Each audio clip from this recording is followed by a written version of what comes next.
네, 안녕하세요. 서울대학교 의과대학 법의학 교실의 유성호입니다. 오늘 주제는 이 아름다운 지구에서 품위 있게 살아간다는 것이라는 주제로 잡아봤는데요. 결국은 어떻게 살 것인가를 법의학적 시선에서 들려드릴 얘기가 좀 있다고 생각해서 오늘 주제를 잡았고요.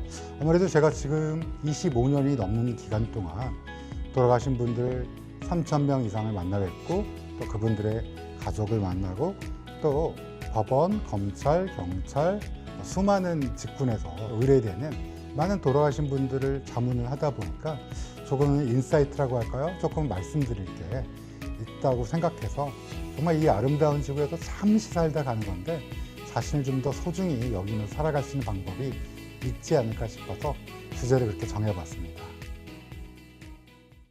오늘 이 아름다운 지구에서 죽음 앞에서도 품위 있게 살아간다는 것이라는 주제로 말씀드리려고 합니다. 보통 의사라면 여러분 다 아시겠지만 환자를 진료하는 그런 일을 해야 되는데요. 제가 나온 대학이 서울대학교 의과대학인데 서울대학교 의과대학은 가장 마지막에 배우는 과목이 법의학이었어요.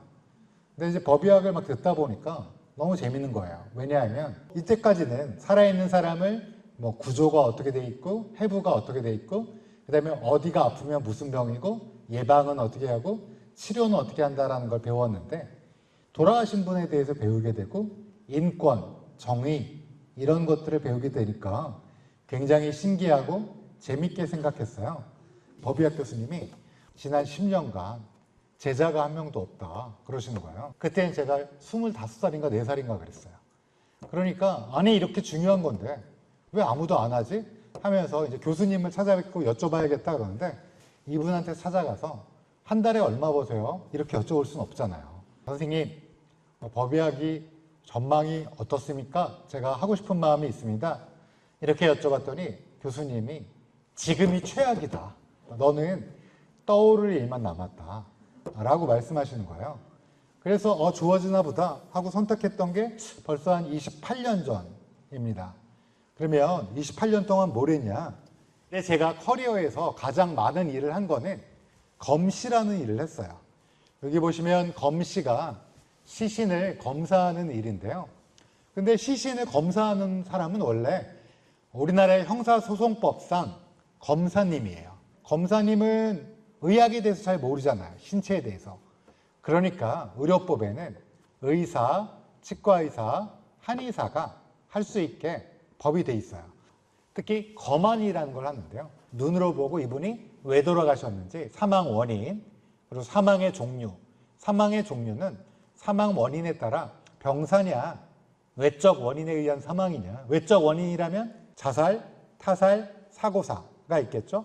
그 다음에 의사도 모르겠느냐. 이렇게 세 가지로 분류하고요. 병사, 외인사, 모르겠다. 기타 및 불상을 분류하고 만약에 병사가 아닌 외인사나 기타 및 불상이라고 의사가 판단하면 무조건 경찰이 찾아오게 돼 있습니다. 신고를 하게 돼 있고 그러면 경찰이 다시 한번 시신을 의사와 함께 보고 이거를 검사와 의논한 다음에 검사가 해부가 필요하겠다. 그러면 법원에 영장을 청구하고 그 영장에 따라서 해부를 한 걸 부검이라고 합니다. 검시에는 그러니까 검안, 눈으로 보는 것과 부검, 해부하는 게 있는데 저는 어떤 의사냐? 부검을 하는 의사예요. 그러니까 저는 굉장히 우리나라에서 많이 없는 의사예요. 몇 명이나 있느냐? 한 50여 명 있습니다. 현역은. 은퇴하신 분들까지 포함하면 70명이 조금 안 되는데 은퇴하신 분을 왜 포함하느냐? 저희는 은퇴가 없어요. 왜냐하면 부검할 사람이 너무 없어서 70이 되셔도 자기가 부검하겠다 그러면 너무 좋아하세요. 제가 부검하는 의사라고 얘기하면 야 그거 너무 험하지 않느냐? 시신 보니까 정신적으로 힘들지 않느냐? 이렇게 물어보시는데 저는 월요일 금요일 날 부검을 해요. 전날 저녁 때 카톡이 옵니다. 내일 몇 건 부검이 있습니다. 이러면 제가 아침에 7시에 출근하면 형사님이 와 있어요. 형사님이 초동 수사를 한 다음에 저랑 인터뷰를 합니다. 부검하기 전에. 형사님이 저한테 꼭 보여주시는 게 이분이 누구인지 신분증을 보여주세요. 근데 여러분 신분증에서 보시면 어때요? 내 나름대로의 가장 괜찮은 표정을 짓고 있잖아요. 그 사진을 보고 부검실에 들어가면 그 부검대 위에 올라가신 분이 범죄의 피해자로 피를 뒤집어 쓰고 있든 아니면 사고 때문에 시체 훼손이 많이 돼 있든 아니면 홀로 외롭게 돌아가셔서 사회적 단절 때문에 부패가 돼서 고독사로 몸이 부패가 많이 심하게 됐든 이분도 나처럼 이 찬란한 지구에서 이렇게 근엄한 표정을 지었던 똑같은 인간이구나 라는 생각을 하면 무섭거나 싫다라는 그런 생각은 안 들고요. 오히려 더 잘해드려야겠다. 혹시 말 못할 마지막 무엇이 있다면 내가 더 열심히 잘 듣고 좀 더 잘해드려야겠다라는 생각을 하기 때문에 저는 정말 무섭거나 끔찍하거나 싫다고 생각한 적은 한 번도 없습니다. 또 부검이라는 게 외국말로는 오톱시라고 부르는데요. 이게 어원이 오토스 플러스 옵시스입니다. 옵시스는 뭐냐? 보다라는 뜻입니다. 그럼 뭘 보는 거냐? 오토스를 보는 거예요. 오토스는 원래 무슨 뜻이냐면 푸슈케, 푸쉬, 의성어입니다. 숨, 영혼이란 뜻인데 숨이나 영혼이 빠진 나, 영혼이 빠진 나를 오토스라고 불러요. 결국 부검이라는 오톱시는 무슨 뜻이에요? 언젠가의 나, 이분은 영혼이 빠졌고 숨이 빠졌지만 나도 언젠가는 끝이 있고 그렇다면 그 언젠가의 나를 보는 일을 오톱시라고 합니다. 그래서 저는 언젠가의 나라고 생각하기 때문에 무섭거나 슬프거나 스트레스 받지 않고요. 어떻게 살아야 되나? 죽음을 어떻게 맞이해야 될까? 삶을 좀 더 어떻게 살아야 될까? 라는 생각을 하기 때문에 무섭거나 그러지 전혀 않습니다. 출근하면 예를 들면 이렇게 칼에 찔린 분이 있다. 나중에 또 법정에서 증언을 할 때가 있기 때문에 과학적으로 분석을 해야 됩니다. 칼의 너비는 얼마나 되고 어떻게 찔렸고 어느 부위고 몇 개가 있고 이게 심장을 싸고 있는 심낭입니다. 심장은 주머니로 싸고 있거든요. 그 다음에 여기에 있는 게 왼쪽 폐 그리고 이게 어때요? 간, 오른쪽 폐가 이쯤에 있을 거고 저기 피가 고여 있어요. 그러니까 심장을 찔린 거예요. 그러니까 심장에서 피가 나오니까 심장을 싸고 있는 주머니 안에 피가 가득한 거죠. 그래서 심장이 찔려서 이렇게 사망한. 그러면 여기서 끝이냐? 끝이 아니고요. 저는 피 검사도 하고요. 필요하면 영상 검사도 하고요. 그 다음에 이제 형사님이랑 또 인터뷰에서 사인이 뭐다, 몇 번 찔렸다, 뭐 이런 걸 얘기해 드린 다음에 한 달 이내에 15페이지가 넘는 부검감정서를 작성해야 돼요. 이 부검감정서는 틀리면 안 돼요. 왜냐하면 국가기록원에 남는 영원한 기록이고 재판에서 활용되는 기록이기 때문에 그 기록을 작성하고 그런 것들을 합니다. 여러분 되게 형사님이 다 잡으세요. 우리나라 경찰 진짜 우수합니다. 범인을 잡으면 검사님이 기소할 거 아니에요? 그럼 그때 되게 피고인들은 이렇게 얘기합니다. 내가 칼을 들고 있었는데 넘어졌다 같이. 아니면 내가 들고 있었는데 그 사람이 와서 부딪혔다. 거짓말을 해요. 그러면 어떻게 돼요? 법정에 저를 부릅니다. 가운데 판사님이 있고 검사님, 변호사님, 피고인이 있어요. 근데 그러면 피고인이 저를 쳐다봅니다. 저는 무서우니까 눈 안 마주치고 앞만 보고 이게 어떻게 찔렸고 이런 것들을 하는 거가 제가 이제 하나의 부검의 세트라고 생각하시면 돼요. 1년에 몇 건이나 하냐? 한 150에서 180건 정도 합니다. 그러면 우리나라는 1년에 몇 건 정도 하느냐? 우리나라 1년에 몇 명 태어나는지 혹시 아세요, 지금? 24만 명쯤 태어나거든요. 몇 명이 죽을까요? 대한민국에서 35만 명쯤 죽습니다. 그러니까 대한민국은 태어나는 사람보다 죽는 사람이 더 많은 국가예요. 내가 35만 명 중에 몇 명을 부검할까요? 한 9천 명 정도 부검합니다. 그럼 살인은 몇 건이나 일어날까요? 대한민국에서 400건 정도 일어납니다. 아니 살인이 400건인데 왜 부검을 9천 건이나 하나요? 부검을 꼭 살인만 하는 건 아니고요. 갑작스러운 죽음, 원인을 알 수 없는 죽음, 대량재해, 배상, 보상이 필요한 경우 이런 경우에 부검을 하기 때문에 1년에 9천 건 정도 하고요.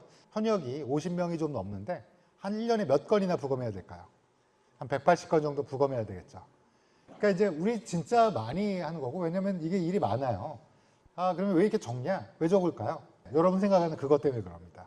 더더군다나 요즘에 의과대학 들어가기 어려우니까 부모님들이 공부도 많이 시키려면 학원도 보내야지 또 뭐 신경도 많이 써야 되는데 우리 아들이나 우리 딸이 의대를 들어가는데 엄마 저 법의학 하려고 그러면 여러분들 잠깐만 엄마 피부는 울세라 써마지는 어떻게 해주려고 결국 자식의 장래에 본인이 지분이 있다고 생각하는 부모님들이 굉장히 많이 늘었어요. 저는 어떻게 법의학 했을까요? 법의학을 해야겠다는 생각을 들고 부모님께 가서 이런 인권과 정의를 위한 학문을 하겠다라고 얘기했더니 어머니 아버니 듣고 계시더니 그거 되게 좋은 것 같다. 옛날에는 잘 아시다시피 부모님이 허락을 뭐 하거나 그러지 않았어요. 내가 열심히 하고 아들이 또 딸이 열심히 하겠다고 그러면 그걸 응원해 주시는 게 부모님 역할이었어요. 옛날에.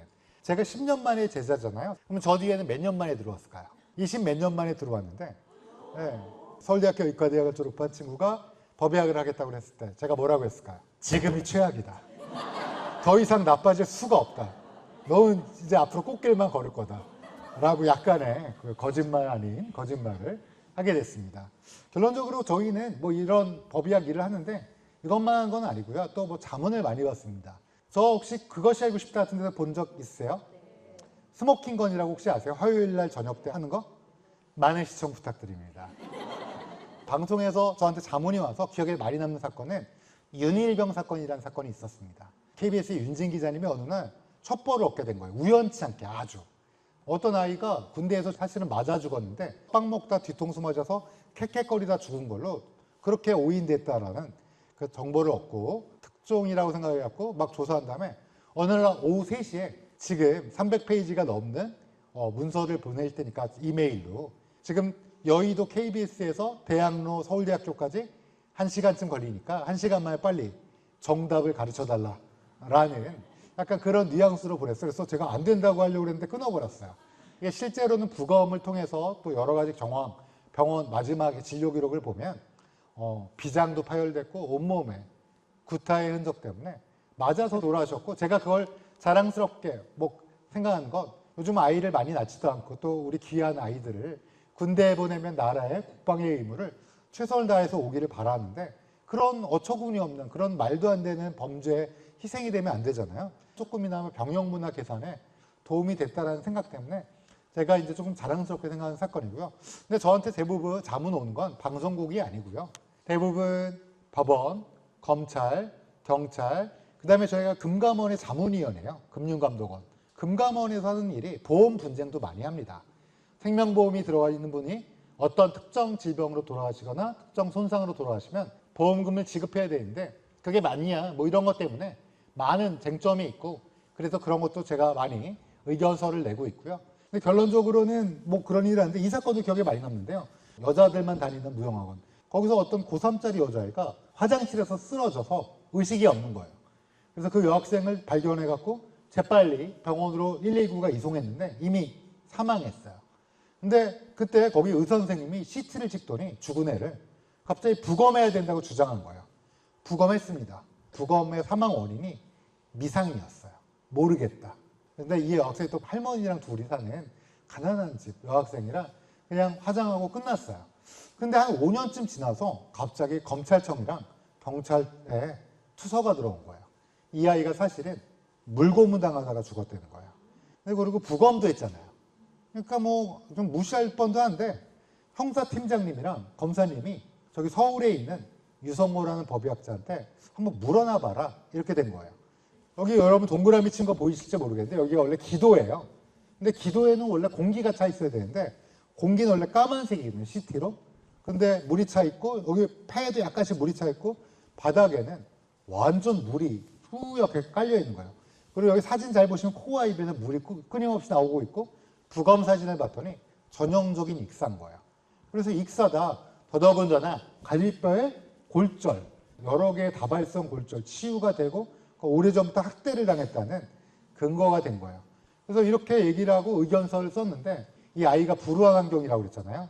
그래서 그 무용학원에 다니면서 돈을 낼 수가 없으니까 뭐 거기서 먹고 자고 청소하고 아이들 가르치는 데 도와주고 뭐 이런 걸 했는데 무용학원 원장이 나쁜 사람이었어요.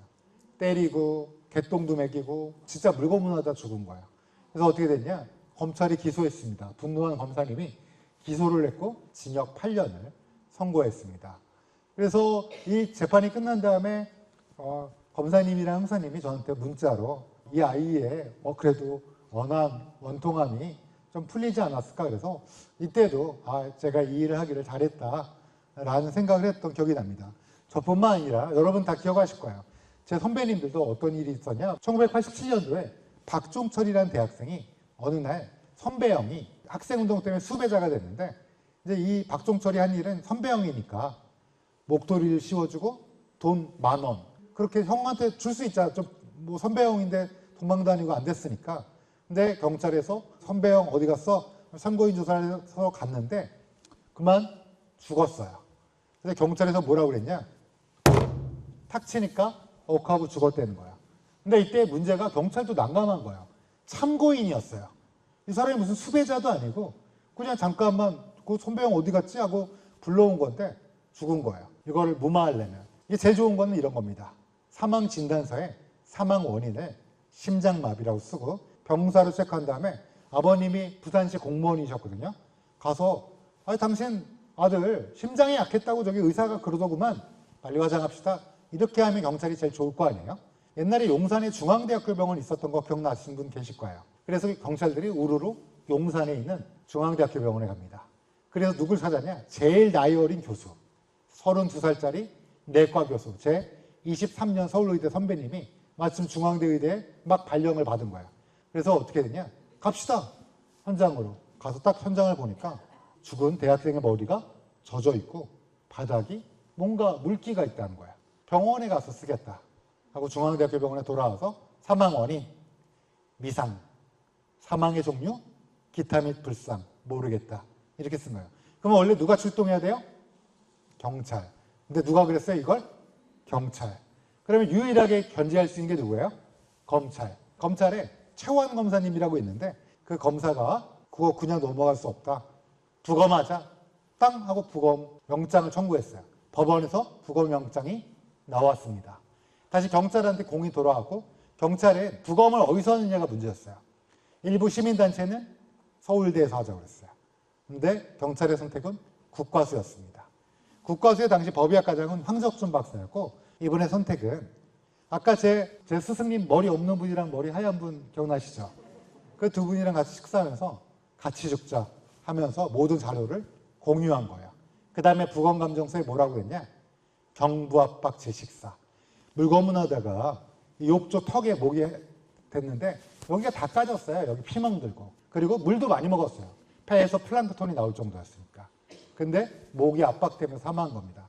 결론은 이렇게 부검감정서를 내고 어떻게 됐냐? 이분은 어떻게 됐을까요? 공무원이었는데요. 근태불량으로 파면당했습니다. 그 다음에 이분은 좀 계시다가 고려대학교 의과대학 법의학교실 교수님으로 가시고 학장까지 하시고 은퇴하신 다음에 지금은 혹시 여명 808 아세요? 거기 연구소장님으로 좀 계시다가 네, 지금 은퇴하셨는데 제가 한번 여쭤봤어요. 뭘 여쭤봤냐? 무섭지 않았냐고요. 무서운 시대였어요. 근데 그때 그래도 진실을 말하지 않으면 이것 때문에 내가 계속적으로 영원히 고통받을 거라고 생각하셔서 진실을 얘기할 수밖에 없었다 라는 말씀하셨어요. 그래서 저희는 이런 일을 하다 보니까 죽음에 대해서 좀 민감해요. 그래서 여러분 보시면 알겠지만 이게 우리나라의 사망자 몇 명인가의 그래프예요. 원래 우리나라는 20만 명이 쭉 돌아가시다가 이제부터 쭉 올라가더니 지금은 몇 명이 죽는 거냐? 물론 2022년도에는 39만 5천 명이 죽었어요. 코로나 바이러스 감염증 19 때문에 2022년도는 좀 엑스트라하게 5만 명 정도가 더 돌아가신 거고 근데 그럼에도 불구하고 35만 명쯤 돌아가세요. 그러면 여러분 이 그래프를 보시면 좀 이상할 거예요. 지금은 의료기술도 더 발달하고 이렇게 좋은 세상인데 왜 35만 명, 10만 명 가까이 늘었을까요? 왜 그러냐면 여러분 아시겠지만 우리나라는 일본 사람들이 전쟁을 일으켰고 우리 조선 사람들을 강제징용하고 또 물품을 뺏어가고 우리가 어렵게 됐죠. 부모님들이 애를 낳고 싶어도 이게 여러 가지 이유 때문에 애를 많이 못 낳았어요. 근데 1945년이 광복이 되면서 그때부터 애를 낳기 시작한 거예요. 이제 새로운 나라에서 새로운 아이, 광복둥이라고 그러죠. 1930년대와 40년대 초반보다는 45년 이후 출생자분들이 많습니다. 훨씬 많아요. 더더군다나 1950년대에 무슨 일이 있었죠? 6.25 전쟁. 1951년도 전쟁통이었을 때 온 국토가 막 난리가 났을 때 북한 빼고 대한민국에서 몇 명 태어났을까요? 참고로 2023년도에는 우리나라 대한민국에서 24만 명 정도 태어났어요. 56만 명 태어났습니다. 전쟁 중에도 사랑을 했고 아이를 낳았어요. 55년도부터 미국의 원조와 우리 국민의 근면성 그리고 다시 일어나는 여러 가지 힘 때문에 55년도부터 몇만 명씩 태어났냐? 80만 명씩 태어났어요. 그게 바로 제1차 베이비붐 세대예요. 여러분 분당 일산 아시죠? 그거 왜 지었어요? 1955년 이후에 태어난 세대가 장가를 가고 아이를 낳아야 되는데 서울에 집이 없는 거예요. 55년생이 장가가고 아이를 낳을 때쯤에 그때쯤 분당 일산이 생겼습니다. 그때부터 본격적으로 한 해에 몇 명? 80만 명 태어난 거야. 쭉 그렇게 태어나다가 가장 많은 사람이 태어난 해는 몇 년도일까요?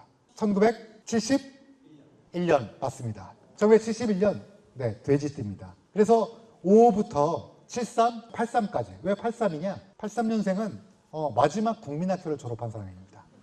그 다음부터는 초등학교를 졸업했고요. 그래서 55년부터 83년까지는 어떤 일이 있느냐? 일단 2부제, 3부제 수업이었어요. 그리고 어때요? 운동장이 질퍽했어요. 비만 오면. 지금은 안 그래요. 남자는 축구공 하나로 개떼처럼 아이들이 막 뛰어다녔고 여학생들은 삥 둘러서 어때요? 고무줄 놀이하고 뭐 표준전과 동화전과 이런 거에 익숙할 거고 이런 세대예요. 이 세대가 대한민국의 영광을 함께한 세대죠. 근데 문제가 하나 있어요. 제가 어디서부터 시작했어요? 문제를. 왜 지금 35만 명이나 죽냐? 의료가 이렇게 발달했는데 왜 그러냐면 1945년 이후에 태어나신 분들이 그분들이 조금씩 돌아가시기 시작하는 거예요. 결론적으로는 그러면 여러분 생각해 보세요. 15년이나 20년쯤 뒤에는 한 해에 몇 명 죽을까요? 왜 20년 뒤냐? 55년생이 지금 몇 살이죠? 70살이실 거야 아마 거의. 그러면 20년쯤 15년쯤 되면 85세는 본격적 베이비붐 세대가 15년쯤 뒤에는 돌아가시기 시작할 거예요. 그러면 그때 한 해에 대한민국은 몇 명 죽을까요? 50만 명은 훨씬 넘을 거예요. 몇 명 태어날까요? 15년쯤 뒤에는. 15만 명 미만이라는 걸 정설입니다.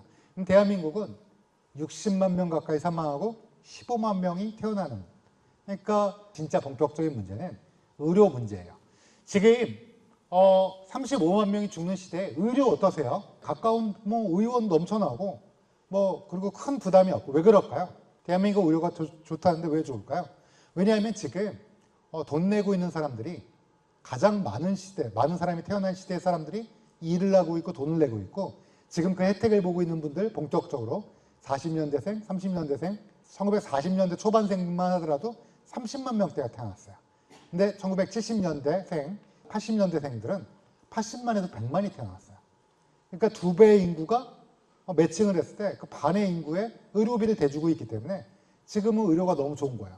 그러면 15년쯤 뒤에 그러면 1955년생들이 아프기 시작할 거예요. 그때 그럼 돈을 낼 사람은 누굴까요? 지금 아마 20살, 지금 2025학번 몇 명 태어났죠? 한 해? 50만 명 태어났습니다. 근데 그들이 돈을 내야 될 1955년생들은 80만 명 태어났어요. 30만 명의 갭이 벌어져요. 그리고 어때요? 1970년대생들이 본격적으로 노인이 되면 그때는 한 해에 100만 명씩 노인이 되는 거야. 그걸 부양할 사람은 누구예요? 지금 애들 아니면 태어나는 애들. 그래서 건강보험료는 계속 비싸질 거예요. 지금 인구가 반으로 줄었기 때문에 의료비가 문제가 됩니다. 그럼 방법이 없느냐? 일단 우리가 뭘로 아프고 뭘로 사망하는지 좀 살펴봐야 되는데 사망 원인 1등이 암이고 2등이 심장질환, 3위가 폐렴, 4위가 뇌혈관 질환, 5위가 자살, 6등이 치매예요. 근데 여러분 딱 느낌에 잠깐만 왜 이렇게 자살이 높아? 5등이야 그런데 자살의 대부분은 누가 하고 있을까요? 지금 실질적으로 노인 자살이 압도적으로 높습니다. 왜 노인분들이 이렇게 높을까요? 아마 확신하는데 좀만 지나면 5위에서 떨어질 거예요. 자살이 줄 거예요. 왜? 왜냐하면 우리나라에 지금 현재 노인 자살이 압도적으로 높은데 그거의 대부분은 40년대생, 30년대생, 50년대 초반생이에요. 그분들은 국민연금 세대가 아니에요. 그리고 가난해요. 상대적 빈곤율이 높아요. 근데 놀랍게 1955년 이후에 태어나신 분들은 자살이 제일 많은 세대입니다. 1955년 이후는 국민연금의 혜택도 보고요. 월급에서 따박따박 냈으면 100만 원쯤 이상은 타시는 세대고 대한민국의 영광을 함께하는 세대인데 돈 다 어디다 썼냐? 자식 공부시켰어요. 그리고 어디 썼어요? 집 샀어요. 근데 집 없는 서러움을 너무 잘하는 세대예요. 그분들이 집을 가지고 있는 분도 꽤 있어요. 안 팔아요. 아들 주려고, 딸 주려고. 결론적으로는 가용할 돈이 많지 않아요. 그래서 상대적 빈곤율이 높고요. 55년 이후 출생자들이 노인의 대다수를 차지하게 되면 어떻게 될까요? 그땐 줄어들 거야. 정말로 줄어들 겁니다. 그래서 5위가 뭐가 될 거냐? 치매가 될 거야. 왜 그럴까요? 오래 살아서 그래요. 우리가. 여러분 어떻게 태어났어요? 태어날 때? 여성은 원래 6만 5천 개쯤 되는 난자를 갖고 태어나죠. 월경이 끝나고 한 2주쯤 뒤에. 그때 난자가 딱 나왔는데 아버지의 정자가 딱 들어와서 난소로 가야 되겠죠. 그러면 난소와 자궁을 연결하는 관을 뭐라고 그래요? 나팔관. 거기를 막 정자가 헤엄쳐서 가서 마침 배란이 돼서 나온 난자와 만나게 됩니다. 그걸 수정란이라고 하고요. 세포 하나가 됐죠. 엄마 반, 아빠 반. 이게 다시 어디로 돌아가야 돼요? 자궁으로. 그러면 이렇게 나팔관 11cm를 하루에 2cm씩 지나가면서 이 세포 하나가 가만히 있느냐? 그렇지 않죠. 2개가 되고 4개가 되고 8개가 되고 16, 32, 64, 128, 256, 512, 1024, 2048, 4,916, 8,190, 16,384, 3에서 768 이렇게 막 분열하다가 지금 나는 몇 개? 세포? 37조 개. 그러면 그동안 한 번도 미스가 안 났을까요? 그럼 지금도 분열하나요? 하죠. 합니다. 여러분 어저께 소주 한 잔 마셨으면 어때요? 다음날 속이 쓰린데 장상피가 재생해야 되죠. 분열합니다. 근데 문제는 분열할 때 암세포 같은 거 생길 수 있지 않나요? 자칫 잘못하면 이상한 애가 생길 수 있죠. 여러분 뱃속에도 하루에 몇십 개에서 몇백 가지 이상 단백질과 이상 세포, 즉 암세포가 생겨요. 근데 왜 암에 안 걸렸어요? 그걸 제거하는 시스템이 굉장히 여러 개가 있습니다. 근데 문제는 나이가 들면 경찰이 나쁜 사람 잡아가야 되잖아요. 경찰도 같이 들고 가요. 그러니까 나이가 들면 들어갈수록 암에 걸릴 확률은 무척이나 높아져요. 대한민국이 왜 이렇게 살기 좋고 좋은 나라인데 사망원의 1위가 암이냐? 우리가 오래 살기 때문에 그래요. 치매도 똑같습니다. 자, 그러면 암 중에서 뭐가 1등이에요? 폐암, 간암, 3등이 대장암, 4등이 췌장암, 5등이 위암. 뭘로 죽느냐? 발생률로 따지면 여자 1위는 갑상선암이고 남자 1위는 위암인데 위암은 여러분 요즘 빨리 발견하니까 문제가 없어 금방 잘 해결돼서 오히려 추락했죠. 근데 폐암이 1등이고 이제 곧 2등이 바뀔 거예요. 췌장암으로. 폐암과 췌장암의 공통 넘버원 위험인자 1위가 뭘까요? 담배입니다. 그래서 내 삶을 매니징할 때 가장 먼저 첫 번째 고려해야 될 게 뭘까요? 일단 금연하는 거예요. 그러니까 어느 정도 시점에서 끊어줘야 되는데 언제 끊어야 될까요? 오늘 끊어야 돼요. 그렇잖아요. 왜 몰라요. 이게 언제 생길지. 우리가 특별하다는 유전자적인 증거가 없기 때문에 담배를 끊는 게 가장 내 인생의 매니지먼트에 중요하겠다.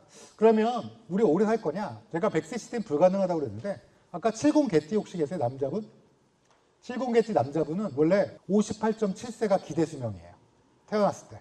3년 남았네요. 그쵸? 제가 이제 3년 남았다 그러면 그분이 노발 대화를 안 하실 거예요. 왜? 오래 살 거 아니까. 옛날에는 여러분 환갑잔치 기억나세요? 환갑잔치 하면 가서 할아버지 있었거든요. 분명히. 지금은 60일이면 약간 빨리 지금도 일해야 되고 돈 벌어 와야 될 것 같고 그러니까 이게 길어졌어요. 얼마나 길어졌냐? 이거 뭐 벌써 한 7, 8년 된 자료인데 왼쪽이 여성, 오른쪽이 남성 35개의 선진국들이 기대 수명이 어떻게 될 거냐? 지금으로부터 2030년대에는 맨 위에 있는 나라 잘 안 보이시죠? 글자. 사우스 코리아라고 썼습니다. 오른쪽도 어때요? 사우스 코리아라고 썼어요. 근데 우리가 항상 1등은 아니에요. 모든 모델링에서. 근데 수익권입니다. 3등 안에 들어요. 지금도 3등이에요. 평균 수명으로. 전 세계. 오래 사는 건 분명해요. 근데 많은 분들이 이렇게 말씀드리면 그러면 영원히 살 수 있는 방법은 의사들이 또 과학자들이 연구 안 하느냐? 뭐 예를 들면 대표적인 연구가 2019년도에 예일 대학에서 실험을 했는데 어떤 실험을 했냐? 돼지 500마리를 키워요. 그러다가 목을 칩니다. 꾸액 죽겠죠. 나쁜 인간 그러면서 막 죽을 겁니다. 그 다음에 돼지 뇌를 꺼내요. 4시간 걸렸어요. 혈관 연결해갖고. 그 다음에 다시 헤모글로빈 기반으로 산소와 영양분을 공급했더니 뇌의 브레인 서큘레이션, 순환과 and 셀룰라 펑션, 세포의 기능이 살아났다는 거야. 이건 사실 어마어마한 거야. 왜 어마어마하냐? 4시간 지났잖아요. 원래 당연히 죽은 거 아니에요? 근데 이걸 이과적 감성으로 해석해보면 좀 발칙한 얘기지만 사람 뇌를 꺼내서 뇌랑 척수랑 연결해갖고 팔다리 몸통은 엔지니어가 만들면 되고 이런 발칙한 상상을 할 수도 있고 윤리학계에서는 Pig brain study could fuel debate around death. 도대체 이 돼지 실험이 죽음이 뭐냐에 대해서 논란이 짚혔고 문과적 감성으로 생각해보면 이런 겁니다. 여러분 사랑하는 사람을 언젠가 떠나보내고 우리는 떠나야 돼요. 그때 내가 임종을 못 지켰더라도 다가왔을 때 뭐라고 얘기해요? 엄마 고마워요. 사랑해요. 아버지 고맙습니다. 울지만 말고. 그리고 어때요? 여러분 뭐 떠날 때도 내 귀에 대고 우는 것보다도 그런 얘기를 들으면 어때요? 이만하면 괜찮았구나. 잘 살았구나. 뭐 이런 생각을 할 수 있겠죠. 그래서 이런 뭐 여러 가지 생각을 할 수 있는 거 있고 이거는 어떤 거냐면 여기 보시면 어때요? 이게 눈썹처럼 생겼지만 이게 감직이에요. 머리에 쿵 하고 심었어요. 3,000개가 넘는 감직이에요. 그래서 뇌를 읽는 거예요. 2019년도에 일론 머스크가 이 논문을 의학 논문을 발표했고요. 생쥐뇌에 심어서 생쥐가 칙칙댈 때 물을 먹을 때 인터페이스를 이렇게 해석하는 거야. 2020년도에 어디에 심었어요? 돼지뇌에 심었습니다. 2021년도에 어디에 심었어요? 원숭이에 심었어요. 칩을. 그래서 원숭이가 게임하는데 게임에 손을 끊어버렸어요. 그러면 게임은 어떻게 해요? 뇌랑 연결한 거예요. 게임이랑. 그리고 2023년도에 어디에 심으려고 그랬어요? 인간. 근데 여러분 생각해 보세요. 어느 날 차를 팔던 사람이 와서 인간 뇌에 칩을 심을게요. 그럼 여러분이 윤리위원으로 위촉됐어요. 그러면 허락해 줄 거야? 허락 안 해줄 거야? 아니 이 사람이 미쳤나? 왜 사람 뇌에 심어? 하지 마세요. 이렇게 얘기할 거 아니에요. 근데 이 사람은 사업가고 이걸 해야 돼. 여러 가지 이유로. 그러면 돌파를 해야 되죠. 뭘 어떻게 하면 돌파할 수 있을까요? 여러분 사망 원인 중에 가장 걸리기 싫은 병이 뭐예요? 치매. 미국 사람도 치매라고 얘기합니다. 두 번째, 이렇게 걷는 병이 있습니다. 파킨슨. 세 번째, 사고 때문에 지금 마비가 된 분이 갑자기 일어나면 어떻게 될 것 같아요? 너무 놀라울 것 같죠. 그래서 이 세 가지 환자에게 이 칩을 심겠다라고 해서 통과됐습니다. 윤리위원회를. 누구한테 심었을까요? 사업가니까. 첫 번째로 사지마비 환자한테 심었습니다.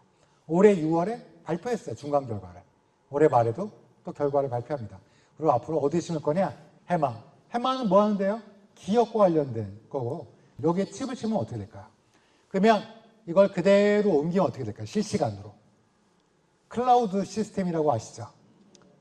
그것처럼 그대로 마인드를 업로딩하는 거예요. 마인드 업로딩. 여러분 지금 내일 생각해 보시면 어제 그 강연자 교수 이름이 뭐였더라? 유성호였나 유상호였나 유성춘이었나 뭐 헷갈릴 수도 있잖아요. 그리고 어제 뭐라고 그랬지? 일론 머스크가 뭘 했다고 그랬지? 기억이 안 날 수도 있잖아요. 근데 이게 실시간으로 칩을 심어놓고 연결이 되면 어떻게 될까요? 그걸 왜 할까요? 정말로 부자들은 꿈이 하나밖에 없어요. 영원히 사는 거. 제가 아까 그랬죠. 호모사피엔스는 100세를 넘기기 어려워요. 유전자가 갖춰지면 최상의 조건이면 120세까지는 살 수 있는데 그러니까 이거를 영원히 살고 싶어하는 사람들은 이해는 되죠. 그래서 이거를 마인드 업로딩하면 어떻게 돼요? 이 몸이 죽더라도 나는 저기에 보관되어 있고 뭘 선택하면 돼요? 뭐라도 좋아요. 에반겔리온의 사도가 될 수도 있고 뉴 건담이 될 수도 있고 마징가 제트가 되든 뭐라도 될 수 있는 거예요. 그래서 혹시 유발 하라리의 사피엔스라는 책 읽어보셨어요? 그 책의 마지막 챕터의 제목이 뭔지 기억나세요? 호모 사피엔스의 절멸이에요. 멸망이에요. 우리는 멸망할 거예요. 왜? 환경변화, 핵전쟁, 해성이 떨어져서 그럴 수도 있는데 가장 첫 번째 넘버원 플로저블 시나리오는 우리가 다른 존재가 되는 거예요. 오, 진짜냐? 진짜입니다. 그리고 이거 되고 있느냐? 정말 많이 되고 있어요. 연구가. 그럼 될 거냐? 됩니다. 여러분 혹시 호메로스의 오디세이아 읽어보셨어요? 거기 보면 오디세우스 장군이 트로이 전쟁에서 이긴 다음에 고향인 이타카를 가다가 막 세이렌도 만나고 그다음에 신들의 분노로 난파되면서 오기기아 섬에 난파됩니다. 이 오기기아 섬에는 요정 칼립소가 살고 있었어요. 칼립소는 굉장히 미인 요정인데 죽지도 늙지도 않아요. 근데 오디세우스 장군한테 반했어요. 뭐라고 얘기하냐? 장군, 우리 섬에는 신들의 음식인 암브로시아와 넥타르가 나니 이걸 먹고 저랑 영원히 살아요. 라고 합니다. 근데 오디세우스 장군은 고향에 두고 온 아내 페넬로페와 아이들을 그리워하면서 신 제우스에게 죽을 수 있는 땅으로 돌려보내달라고 해요. 그래서 돌아갑니다. 그래서 우리 후손들은 언젠가 영원히 살 기회, 대신 인간으로 영원히 사는 건 아니에요. 다른 존재로. 그걸 선택할 거냐? 아니면 인간으로 존엄하게 끝날 건가를 선택할 날이 올 겁니다.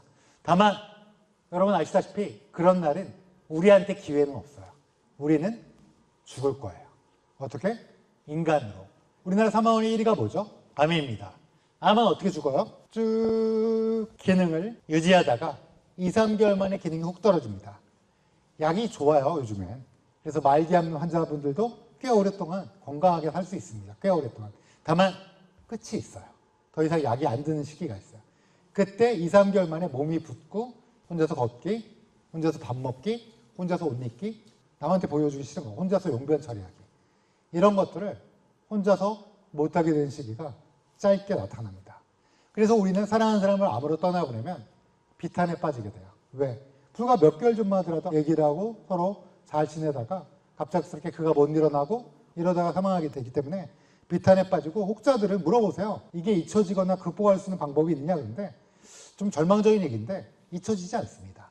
사랑하는 사람을 떠나보내면 그게 잊혀질 것 같은데 마음속에 켜커이 남고 내가 60이 돼도 70이 돼도 80이 돼도 사랑하는 사람을 그리워하게 돼요. 다만 우리가 다시 발을 딛고 일어서서 일을 하러 가고 그 이유는 뭘까요? 왜 다시 생활로 돌아가게 될까요? 그 이유는 두 가지입니다. 하나는 나를 떠난 사랑하는 사람이 내가 울고 주저앉고 여기서 머물지 않기를 원하는 거로. 그게 어른이 되는 거니까요. 두 번째, 내가 사랑하는 사람들을 위해서 내가 또 일을 하고 또 내가 나가고 일해야 되기 때문에 그것 때문에 여러분들이 사랑하는 사람을 떠나보내도 다시 일어나게 되는 겁니다. 그렇지만 그런 거는 잊혀지지 않는 건 분명해요. 두 번째, 우리가 사망원이 2위가 뭐죠? 심장질환. 3위가 뭐죠? 폐렴. 4위가 뭐죠? 뇌혈관 질환. 이건 만성질환인데 많은 분들이 심장질환 그러면 바로 쓰러지는 거 아닌데 그렇게 돌아가신 분 거의 없습니다. 요즘에 오랫동안 남아요. 그러면 대표적인 걸로 여러분이 이해를 쉽게 중풍. 대부분의 중풍 환자 어디 계세요? 요양병원에 누워 계세요. 그리고 처음에는 아들, 딸들이 어때요? 우리 아빠, 우리 엄마 힘내, 일어날 수 있어 그러는데 시간이 길어집니다. 그리고 어때요? 너무 비싸요. 경비도까지 포함해도 370만 원입니다. 아, 괜찮아요. 저희 삼형제고 여유 있어요. 100% 싸웁니다. 돈 때문이 아니라 부모가 아프시고 그렇게 되면 100% 싸우게 돼요. 더 슬픈 건 우리 아버지가, 우리 어머니가 열심히 사셨는데 마지막에 이렇게 누워서 끝나는 게 맞는 건가? 이런 생각들을 하게 돼요. 그래서 돌아가시게 되면 어쩌면 이게 불효인지는 알지만 어쩌면 우리 아버지한테, 우리 어머니한테 이게 더 인간적인 방법이 아닐까라는 생각을 하게 됩니다. 세 번째, 치매입니다. 진단받은 지 8년에서 10년 뒤에 돌아가세요, 보통. 근데 여러분 중증 치매 들어보셨어요? 중증 치매는 집에서 모시면 절대 안 됩니다. 왜 그러냐? 여러분 생각하는 치매는 어때요? 김혜자 씨, 예쁜 할머니가 막 첫사랑이랑 막 누구랑 헷갈리고 이런 거 생각하잖아요. 그게 중증 치매가 아니에요. 중증 치매는 말을 못합니다. 움직이지 못해요. 그리고 변을 바릅니다, 진짜. 변처리가 전혀 안 돼요. 커뮤니케이션이 안 돼요. 모셔도 되는데 모시면 내 배우자와 내 아이가 내 부모를 혐오하게 돼요. 그거 원하시는 분 아무도 안 계실 거예요. 오히려 시설에 가는 게 100번 효도하는 거예요. 지금은 뭐 80년대, 90년대 색깔이 많이 태어났으니까 이분들이 자기의 딱 반대는 할아버지, 할머니들 매칭해갖고 딱 도와주는 거예요. 근데 15년쯤 뒤에는 어떻게 될까요? 이제 55년생부터 물밀듯이 노인이 되는 거야. 그러면 그 비용을 누가 대요? 지금 2025학번이 15년쯤 뒤에 중견급이 돼서 서울 자가를 가진 김 부장이 돼서 해줄까요? 숫자가 안 됩니다. 그러면 방법이 뭘까요? 둘 중에 하나예요. 두 가지를 준비해 왔는데 방법을 슬픈 방법부터 얘기할까요? 그래서 좀 나은 방법부터 얘기할까요? 그래, 그럴 줄 알고 슬픈 방법부터 준비했어요. 안락사 얘기가 나올 거예요. 100%. 지금도 나오고 있죠? 지금 나오고 있는 건 뭐예요? 연명의료 중지입니다. 2008년도에 김할머니란 분이 세브란스 병원에 폐암 검사로 입원했어요. 코에 내시경 넣어서 폐 조직 뜯는 건데 몇 가지 이유 때문에 혈관이 찢어지는 바람에 할머니가 대량 치료되면서 식물인간이 됐어요. 할머니가 남편분을 오랫동안 병수발을 했어요. 똥오줌을 받고 병수발을 하고 남편 떠나신 다음에 엄마가 아빠처럼 되면 너희들에게 나이스하고 멋진 엄마로 떠나고 싶으니까 엄마 죽게 놔둬. 살리지 마. 자제분들이 뭐라고 그랬을까요? 우리 엄마 100살까지 살 건데 무슨 얘기야. 뭐 엄마 건강하잖아. 이랬는데 실제로 그렇게 됐어요. 그래서 자식들은 상의 끝에 어머니의 호흡기를 떼달라고 했어요. 세브란스 병원에서 떼어줬을까 안 떼어줬을까요? 그래서 소송을 제기했고 2009년 6월에 대법원에서 판결을 내립니다. 뭐라고 내렸냐를 얘기하기 전에 2009년 3월에 여기 강남 성모병원에서 김수환 주기경께서 돌아가십니다. 강남 성모병원 의사들에게 뭐라고 말씀하셨냐? 내가 하나님께 갈 준비가 다 됐고 그리고 어머니가 부쩍 보고 싶다. 그러니 내가 심장이 멈춰도 안아줘도 된다. 이렇게 얘기했어요. 성모병원 의사 선생님들이 했을까요? 안 했을까요? 심장이 멈췄어요. 했습니다. 근데 깨어나지 못하시고 혼 상태로 누워하시다가 일주일쯤 뒤에 다시 심장이 정지됐어요. 그때 다른 주기경께서 우리 스테파노를 하나님과 그의 어머님께 보내드리자라고 하셨어요. 그리고 다음날 몇몇 신문에서 김수환 추기경 존엄사 선택 이렇게 나왔습니다. 난리가 났어요. 가톨릭에서 절대 존엄사가 아니다. 선종이다 라고 말씀하셨어요. 근데 왜 존엄사가 아닐까요? 존엄한 죽음 아니에요? 1997년 우리나라의 IMF의 암호니 드리워졌을 때 미국의 오레곤주에서 시행된 법 이름이 Death with Dignity Act, 존엄사법이었어요. 이건 뭐냐? 의사 선생님 2명이 서로 몰라요. 저한테 6개월 남았대요. 정신과 선생님이 저한테 우울증이 아니래요. 그리고 저는 성인이고 그 다음에 오레곤주 주민이에요. 그러면 제가 의사 선생님한테 가서 선생님 저 펜토바비탈이나 DZDP라는 약 좀 처방해 주세요. 그럼 선생님이 깜짝 놀랍니다. 왜? 그 약을 먹으면 고통 없이 잠들면서 죽는 약이에요. 그러면 그 약을 처방해 줄까 말까? 제가 간곡히 요청드리면 서류가 다 돼 있으면 줍니다. 그 법 이름이 뭐라고요? Death with Dignity Act, 존엄사법이에요. 그래서 존엄사는 의사, Physician Assisted 조력 Suicide, 자살, 의사 조력 자살이라고도 합니다. 가톨릭은 자살을 인정해야 안 해요? 절대 인정할 수 없어요. 그리고 김수환 시경께서는 자살한 게 아니에요. 연명의료를 중지해달라고 얘기한 거예요. 그래서 연명의료 중지가 맞고 그 다음에 3개월 뒤에 대법원에서 판례를 읽게 됩니다. 김할머니에 대해서 돌이킬 수 없는 단계에서의 무의미한 연명치료는 인간의 존엄성을 해친다. 그러니 호흡기를 떼라라고 판시합니다. 그래서 그때 대한의사협회는 TF를 만듭니다. 팀을 만들어서 이거 누구한테 적용하고 누구한테 할 건가? 제가 아까 머리 하얀 지금이 최악이라고 얘기하셨던 분 있죠? 그분이 위원장님, 제가 가방모찌로 이제 이걸 준비를 꽤 했고 연명의료 결정법이라는 걸로 2018년 2월부터 시행이 됐습니다. 근데 이건 존엄사가 아니에요. 존엄사는 뭐예요? 네, 의사가 도와줘서 스스로 목숨을 끊는 것. 그 다음에 스위스나 네덜란드나 벨기에는 좀 다릅니다. 내가 정신적으로 또는 신체적으로 너무 오랫동안 고통받았어요. 2번째, 난 성인이에요. 3번째, 의사가 더 이상 도와줄 수 없어요. 신청서를 내면 그거를 리뷰를 한 다음에 어때요? 우리 병원으로 오세요. 외국인도 허락해 주는 게 스위스고요. 조심스럽지만 제가 알고 있기로는 4분이, 우리 한국분 4분이 이미 선택을 하신 걸로 알고 있습니다. 그러면 우리나라는 어떠냐? 서울대학교 병원에서 시민 1000명을 모시고 아주 자세하게 오레곤 스타일은 찬성하겠다는 분이 75%예요. 이거 해야 되는 거냐? 왜냐하면 55년생부터 한 해에 80만씩 태어났어요. 60년대 후반부터는 100만 명씩 태어났어요. 어떻게 할 거야? 사람 너무 많아요. 그러면 안락사밖에 답이 없냐? 그러면 해야 되는 거냐? 고민이 좀 있어요. 왜냐하면 여러분 플랜 75라는 영화를 보면 일본에서 75세 이상은 안락사를 선택할 수 있는 법을 만들었어요. 그랬더니 어떻게 됐냐? 돈이 없는 노인이야. 아니 왜 아직도 안락사 안 받으세요? 뭐 굳이 삶에 의욕이 있으세요? 하고 주변에서 압력을 넣는 거야. 여러분 그런 세상 원하세요? 말도 안 되는 세상이고 나쁜 자식이 있을까요? 없을까요? 우리나라에. 있겠죠.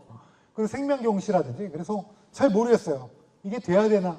너무나 분명히 필요악으로 필요할 수도 있겠다는 생각은 들지만 이게 과연 해야 되는 거냐?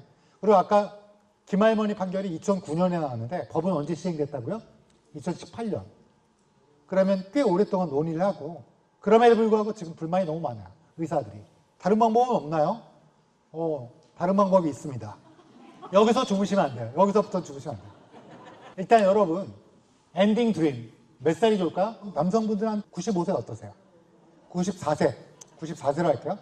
94세까지 걸어 다니는 거예요. 2발로. 서초중앙도서관 오는 거예요. 걸어서. 근데 2번째, 아내가 살아있어야 돼요. 중요합니다. 3번째, 돈이 좀 있어야 돼요. 마지막으로 여러분 엔딩 드림이 제일 핵심이 뭐예요? 6개월 이내만 아픈 거예요. 아니 왜 6개월에 일주일만 아프면 안 되나요? 물어보시는데 그건 유전자가 좀 필요해요. 질병의 응축도 장수 유전자랑 연관이 돼 있어서 일주일만 아픈 사람은 정말로 행운한 거예요. 그러면 우리가 노력해서 되는 건 6개월 이내만 아프고 그 전까지 90 몇 살이든 걸어 다니는 거예요. 여성분은 어때요? 97세 정도 어떠세요? 나쁘지 않죠? 남편 떠난 지 4년. 오히려 좋아. 할머니들이랑 막 친하게 지내. 딸 자주 와. 아들 자주 와. 2발로 걸어 다녀요. 그 다음에 돈이 좀 있어야 돼요. 그리고 6개월 이내만 아픈 거예요. 간단하게 제가 요약했습니다. 첫 번째, 담배를 일단 끊는 거예요. 2번째, 규칙적인 운동입니다. 어떤 운동이 좋나요? 물어보시면 치매 기준으로 말씀드릴게요. 어떤 운동이라도 나가세요. 일단 하루에 얼마? 1시간 이상의 중강도 운동. 중강도 운동은 연령에 따라 옆 사람이랑 얘기가 살짝 하기 힘들 정도의 운동을, 땀날 정도의 운동을 하루에 얼마? 60분. 세 번째, 건강한 식습관. 그냥 채소랑 과일을 잘 드시고요. 채소는 밥 먹기 전에 조금 드시고 식사 좀 천천히 하시고요. 밥은 잡곡밥으로 드세요. 렌틸콩 꼭 먹을 필요 없고 콩 섞어 먹으면 참 좋은데 그냥 잡곡밥으로 뭐 저기 아내분이 해주시면 귀리 섞고 좋습니다. 콩 섞는 것도 좋고요. 대신 밥량을 살짝 줄이는 거야. 이제 전성기에 먹던 밥에 한 10분의 1씩 조금씩 줄이는 거야. 언제까지 줄여야 돼요? 배고프지 않을 정도로. 그 다음에 적색육을 많이 먹지 말라고 하는데 어차피 많이 못 드세요. 잘 드세요 그냥. 그 고기는 가금류나 생선이 좋긴 한데 매일 드세요. 소고기? 돼지고기? 아니 그냥 우리나라 사람은 그냥 드시면 돼요. 먹고 싶을 때 드시면 돼요. 대신 드시지 말아야 되는 게 있어요. 설탕 너무 많이 넣은 거. 뭐 떡볶이, 빵. 빵 하면 더 막 절망에 빠지신 분들 몇 분 계셔가지고 그냥 조금 드세요. 주스 같은 거 드시지 마세요. 탄산음료도 너무 설탕 많이 들은 거 그런 것들은 그냥 드시지 마시고. 네 번째, 적정 체중 유지. BMI 23 미만이 좋긴 좋은데 BMI 계산도 귀찮고 그러니까 딱 이거예요. 중강도 운동할 때 관절 안 아픈 거예요. 허리 안 아프고. 다섯 번째, 수면 몇 시간 주무세요? 7, 8시간은 잠을 자야 돼요. 무조건 잠이 먼저예요. 유튜브 보지 마세요. 모두 잠에게는 양보하세요. 2024년도에 논문이 나왔는데요. 네이처에 무슨 논문이냐면 치매 안 걸리는 유일한 가장 강력한 파워가 수면 7시간 이상씩 자는 거예요. 메타밀로이드나 타우 같은 단백질이 청소가 되어 있는데 그게 잠잘 때만 돼요.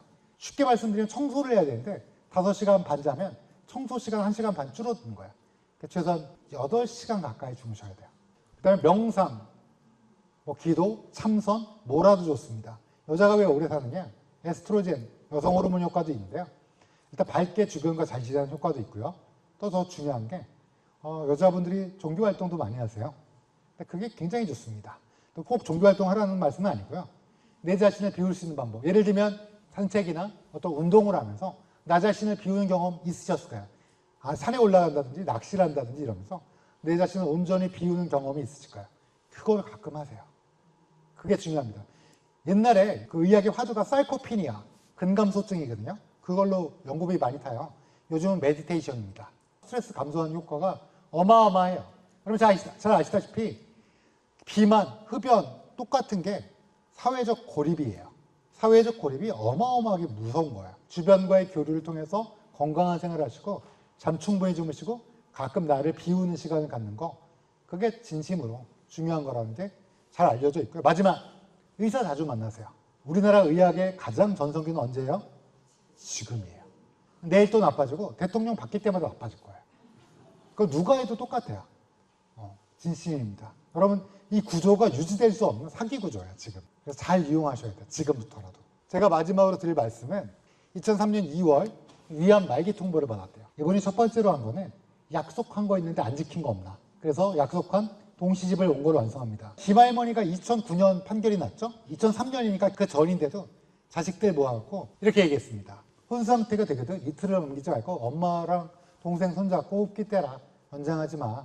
이렇게 얘기했고, 그 다음에 아빠는 수의 싫어. 아빠는 화장할 거니까 아빠 좋아했던 양복 입혀서 화장한 다음에 고향에 뿌려다오. 그리고 후배들 귀찮게 뭐 상 같은 거 만들지 말고 며느리들이 싫어하니까 제사 지내지 말고 아빠 기일에는 가족들이 모여서 아빠가 너희를 얼마나 사랑했는지 그냥 식사하면서 즐겁게 아빠를 추억하면 그걸로 족하다. 그 다음에 이 말이 제일 멋있었어요. 아빠 이 세상 여한없이 살다 간다. 너무 슬퍼하지 마. 아빠 진짜 이 세상 좋았어. 그러니 아빠 보고 싶으면 하늘 바라보면 아빠가 내려다볼게. 울고만 있지 마. 하고 떠나셨어요. 이분은 여러분 아시겠지만 관촌수필의 이문구 작가님이고, 아마 법의학 시체 부검하는 사람한테 무슨 얘기를 들을까 기대하시는 게 아마 이걸 거예요. 내 삶에 죽음이라는 키워드를 통해서 내 삶에 후회 없는 삶, 이렇게 얘기하면 다 후회 없는 삶이 진짜 있나요? 물어보세요. 후회 없는 삶이 아니라 이런 삶이에요. 제가 말씀을 안 드렸는데 우리가 죽기 전에 2주 이상 선망에 빠지거나 혼수 상태에 빠져요. 그때 가만히 누워있을 때 정신이 없다가 가끔씩 깰 거예요. 사람들은 몰라요. 그때 아마 주마등이 흐를 거예요. 그때 여러분 삶이 어땠으면 좋겠어요? 이만하면 괜찮았다.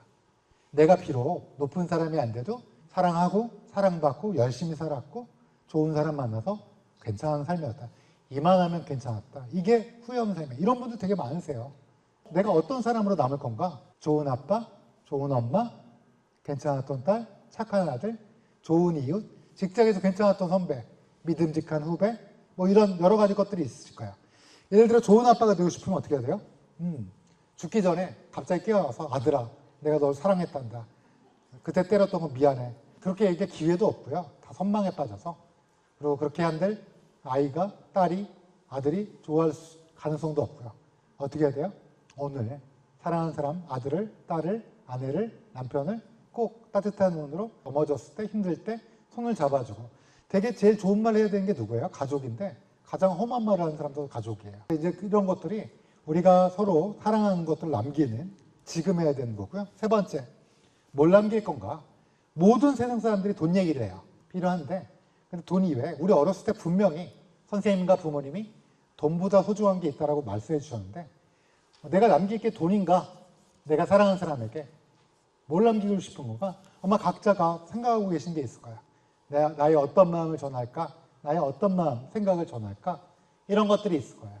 마지막, 내 마지막은 누가 결정해야 돼요? 내가 돌이킬 수 없는 단계에서의 심폐소생술을 할지 말지, 그리고 인공호흡기를 할지 말지 누가 정해요? 내가 정해야 돼요. 그래서 제가 여러분한테 한 가지 전해드리고 싶은 건 딱 이거 한 가지예요. 오늘 죽음에 대한 키워드 들었잖아요. 나는 어떻게 하면 이만하면 괜찮은 삶을 살 건가? 그리고 나는 어떤 사람은 남을 건가? 뭘 남길 건가를 깊이 생각해 보는 거예요. 그리고 사랑하는 사람들과 식사하면서 딱 한 번만 얘기해 보는 거야. 한 번만. 두 번 얘기하면 아들이 저번에 얘기했잖아 아버지가. 그러니까 딱 한 번만. 그렇게 생각해 보는 것 자체가 내 지금 삶의 방향과 속도를 결정해 주고요. 나의 삶의 소중함. 이 아름다운 지구 잠깐 살다 가는 거예요. 진짜로. 우리 어렸을 때는 왜 이렇게 어른이 빨리 안 되지 그랬는데 어른이 되고 오니까 너무너무 빨리 가요. 잠깐 살다 간다는 게 진짜 맞는 말 같아요. 한 가지 조심해야 될 건 남자분들은 꼭 이런 분들이 있어요. 자자자 가족 모여봐. 오늘 죽음에 대해서 얘기해보자. 너 그날부터 너 어떤 사람으로 삼고 싶어? 이러시면 안 돼요. 나를 깊게 생각해야 돼요. 나를 깊게 생각하고 내가 어떤 답이 있는지. 그래서 제가 책을 2권을 썼는데 최근에 첫 번째는 법의학자 유성호의 유언 노트라는 건데 써보면 지금을 생각하게 돼요. 지금 삶을. 그래서 유언이라는 건 뭐예요? 내가 이때 지금 떠날 때 이만하면 괜찮은 삶은 나에게 무엇인가? 라는 거를 생각해 볼 수 있는 거고요. 또 시체는 거짓말하지 않는다는 끔찍한 제목의 책을 썼는데 이건 건강에 대해 썼습니다. 많은 분들이 자신의 들에 핀 잡초처럼 생각하시고 마음 막 다루세요. 술 너무 많이 먹고 담배 피시고 내 마음을 학대하세요. 그러시면 안 돼요. 잠깐 살다 가는 건데 이 아름다운 지구에서 조금이나마 주변 사람들과 좀 더 즐겁고 행복하게 살기를 원해서 2권 썼는데 제가 오늘 조금 준비해 주셔서 질문하신 분들께 나눠드리도록 하겠습니다. 긴 시간 동안 들어주셔서 감사합니다.